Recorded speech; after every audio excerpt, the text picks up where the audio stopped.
All right, week 10 is here, and with 4 teams on bye and fantasy playoff spots hanging in the balance, the pressure's on. But don't worry, I've got your back. Before you lock in those lineups this week, let's take a look at some of the players that I'm bullish on. Let's get into it.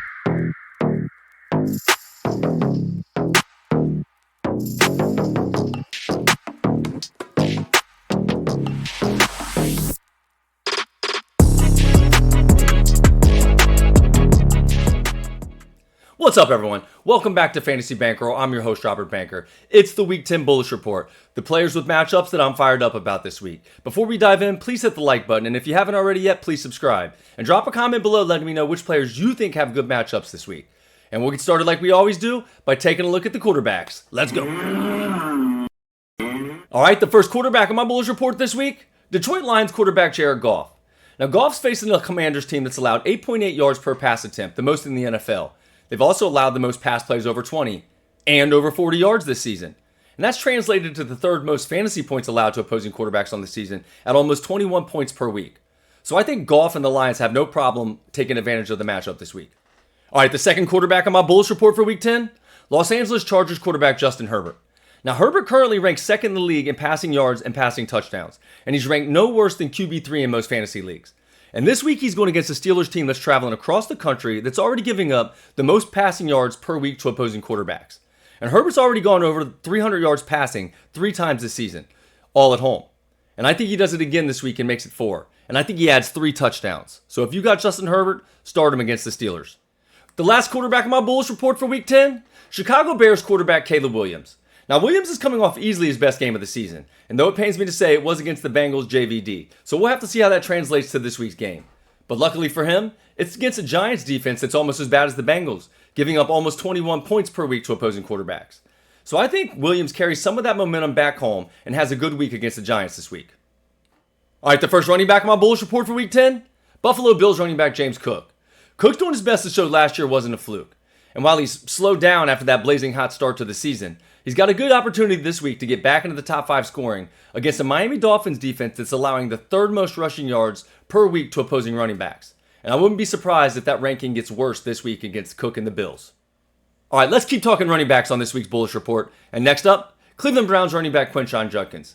Now take out the Patriots game when he got injured, and Judkins has been over 20 carries in 3 of his last 4 games. And this week, the Browns are going against the Jets defense that's giving up 20 points per week to opposing running backs in fantasy. And that was before trading away their 2 best players on defense, including defensive tackle Quinnen Williams. So for a team like the Browns that already likes to lean on the run, I definitely think Judkins is going to have over 20 carries this week. All right, let's talk about the last running back in my Bullish Report for Week 10, Green Bay Packers running back Josh Jacobs. Now, Jacobs is currently second in the NFL in rushing touchdowns with 10. And this week he's going against the Eagles defense that hasn't been quite what we expected this season. They've given up the third most fantasy points to opposing running backs inside the red zone. And after losing leading receiver Tucker Kraft last week, I expect the Packers to lean on Jacobs early. And I wouldn't be surprised if he comes out of this week with multiple touchdowns. All right, let's talk about the first wide receiver in my Bullish Report for Week 10, Minnesota Vikings wide receiver Justin Jefferson. Now, despite up and down quarterback play all season, Jettas is still 5th in the league in receiving yards. And his opponent this week, the Ravens, although they've played better since their bye week, is still one of the worst in the league against opposing wideouts in fantasy this season. And I expect the Vikings to put together a game plan that includes double-digit targets for Jettas, and he ends up with over 100 yards and at least 1 touchdown this week. All right, let's keep talking receivers I'm bullish on for Week 10. And next up, Los Angeles Chargers wide receiver Ladd McConkey.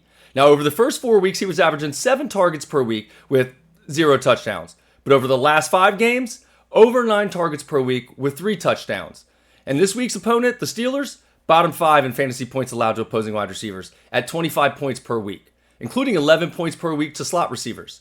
So I think McConkey continues his strong run this week. And if he's on your roster, you better lock him in. All right, let's talk about the last receiver on my Bullish Report for Week 10, and that's Atlanta Falcons wide receiver Drake London. Now, London's been a top 10 fantasy wide receiver all season. And although I'm not a big Michael Penix fan, at least as far as fantasy goes, London seems to be thriving in spite of his quarterback situation. And his opponent this week, the Colts, have struggled against opposing wide receivers, especially in the red zone this season, where they're bottom 3 in fantasy points allowed. And now it's going to be a tough game on the road, but I expect the Falcons to try to get the ball in London's hands early and often, especially inside the red zone. All right, let's talk about some of the tight ends I'm bullish on for Week 10. And first up, Detroit Lions tight end Sam Laporta. The Commanders are bottom 3 in fantasy points allowed to opposing tight ends, including allowing the second most touchdowns to tight ends on the season. And I've already talked about being bullish on Jared Goff this week. and I think him and Laporta hook up for a touchdown. Alright, that brings us to the next tight end on my bullish report for Week 10, Los Angeles Chargers tight end Oronde Gadsden. Now, despite not playing in the first 2 games of the season, Gadsden's still 5th in receiving yards for all tight ends in the league. And his opponent this week, the Pittsburgh Steelers, they're giving up 12 fantasy points to opposing tight ends weekly, 2nd worst in the league. So if you were lucky enough to snag Gadsden off the waiver wire a few weeks back, you want to keep playing him this week. Alright, let's talk about the last player in my bullish report for Week 10, Buffalo Bills tight end Dalton Kincaid. Now, Kincaid's snap percentage has been down this season, but he's been taking advantage of his opportunities. And this week, he has another chance to put up a good stat line against the Dolphins team that's giving up the 2nd most fantasy points inside the red zone to opposing tight ends this season. So, Kincaid's another player that you probably want to have in your lineup this week. Alright, that'll do it for this episode of Fantasy Bankroll. Thank you so much for checking it out. Make sure you catch my bearish report on players with matchups I don't like for Week 10. And don't forget to like, subscribe, and share this with other fantasy football fans and help me grow the channel. Thank you so much, and as always, stay locked in so we can get those wins. Let's go!